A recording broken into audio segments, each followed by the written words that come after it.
Hi folks, Sierra Games Scott, coming to you from Conquests of Camelot, and we are looking at a mural of He-Man getting knocked in the groin by a pig, apparently. I'm just kidding. You know, I felt, when I came down the stairs that first time, I pretty much laughed. I wouldn't say I laughed my head off, but I found it pretty amusing, that mural.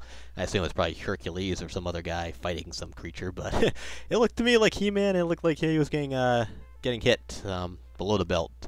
Anyway, I apologize if that was offensive to anyone, but it's kind of funny. In any event, we are in the catacombs, and we are going to get set up for another trivia contest, and hopefully some action. Yes, alright. So we're in the catacombs, and pretty much what we want to do is, let's take a look at the mural first, and we'll see what actually it is. Probably not He-Man, the old 80s action figure cartoon. It's the death of Adonis, one of Aphrodite's lovers. The legend is written in the Liber Ex Doctrina. One thing you should also know is that the Liber Ex Doctrina is just a manual. Somebody actually mentioned that in one of my other videos, or the comments to one of my other videos. Interestingly, there's also a tree filled with golden apples in this mural. Well, I can look at the apples. The tree is a mural, bears golden apples, a reminder of Aphrodite.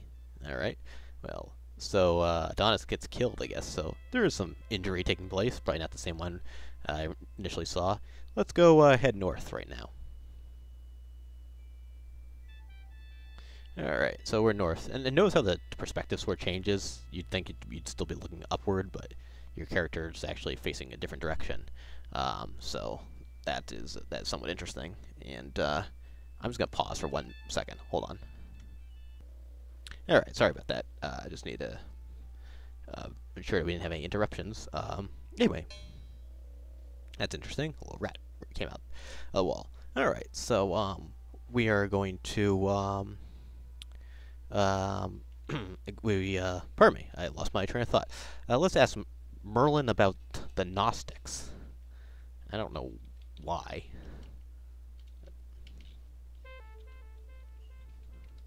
But it's what the strategy guide says to do.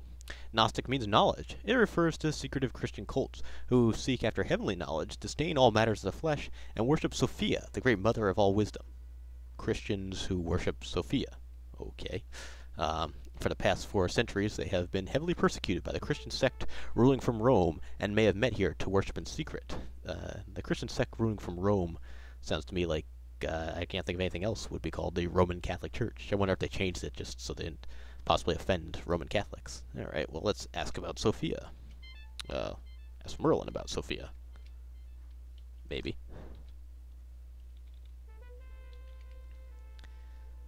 The Gnostics, she is the great mother of wisdom, creator of the universe, mother and wife to the god who came after her. Because of this belief, the Gnostics also allow women to be priests. And for this reason, the Christians in Rome particularly hate them. Once again, reference to the Catholic Church. Kind of weird. Anyway. Alright, so we just want to continue around and look at some of the things in the catacombs, and hopefully we'll be able to find what the mystery of this catacomb is. Alright, so that didn't take too long. I thought it was actually longer than that. Kind of notice how that weird symbol that we have, I think it's Mirtha, or, oh no, it says a P instead of an M. Whatever that creature was, that god or whatever was in England was, they sort of has the same symbol here. Well, let's look. There are 2 doorways. Mummies, urns, and symbols upon the one wall. Alright, let's not get too close to that mummy, because of course the rats can get us that way. Look, mummy. The mummy beneath the pinnacle is quite small and has a medallion hanging around its neck. Use sword.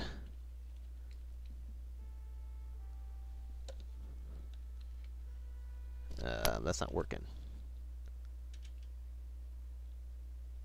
Okay, we want to use the sword to get the medallion.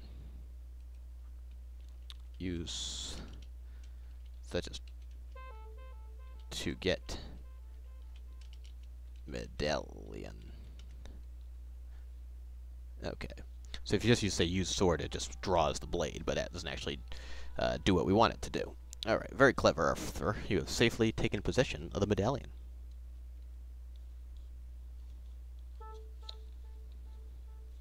Sorry if the sound's coming a little fuzzy. I'm having a little trouble right now. Anyway, I think things are back to normal. Sorry about that. Alright, Alright, so we're going to return north. Which I guess is this what direction? And then go north again. We actually have to use a compass later on, but for the time being, this works out. Alright, so this is an interesting chamber. Let's look around here. There are 3 doorways and colorful patterns upon the walls. There are no mummies or funeral urns here, only one large stone sarcophagus. That's interesting.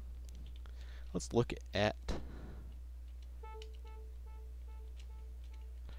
sarcophagus.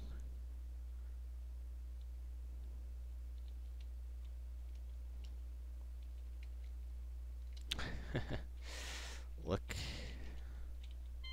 Actually, I wonder, can I just do this? Okay, well, you look at it, and pretty much just tells you that the lid is closed, so that made things a little easier.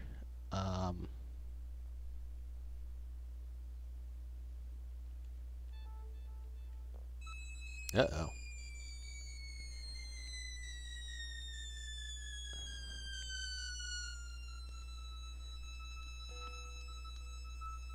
That's a weird thing. I smell warm blood and live flesh. Come closer. I have golden treasure. Come closer and see. Alright. The cursed pentacle. That's the medallion. Yeah, so if you have the medallion, he pretty much goes away. So let's take the apple that's in there. An apple solid gold. I wonder how often the fiend has used it as a lure. Alright, so that's pretty much what you need. The gold thing he was referring to is just a golden apple. And so, I guess a tree sort of gave us the hint to that, too. Okay, let's read what's on the lid. I guess that would be helpful. The light is too dim to make out the inscription from here. Fine. Have it here. Below the pinnacle are carved these words. Cursed is the priest who lies here. He betrayed the goddess and sold her treasures. Sacred objects of gold he has stolen. By the sign of the pinnacle, he is imprisoned. The star of the goddess rules him. Take heed, you who read these words of warning. Alright. Well, I guess it's kind of late for that. We kind of found out the warning too soon, or too after the event that took place. Fortunately, we have the medallion, so we were safe. Okay. Well, I think let's cut this off a little earlier. The reason I'm doing that is I don't want to start rushing things. I'm actually getting a little confused over things and getting a little tired here. So we've got a little bit more to go. Let's not try to rush to the end. Let's just try to finish up cleanly. So apologize for the shorter video here, but hopefully we'll have a bunch of videos uploaded at the same time. And so this is going to cut off this session of Let's Play Conquests of Camelot, Sierra Games Scott, and I am signing off. Until next time, take care.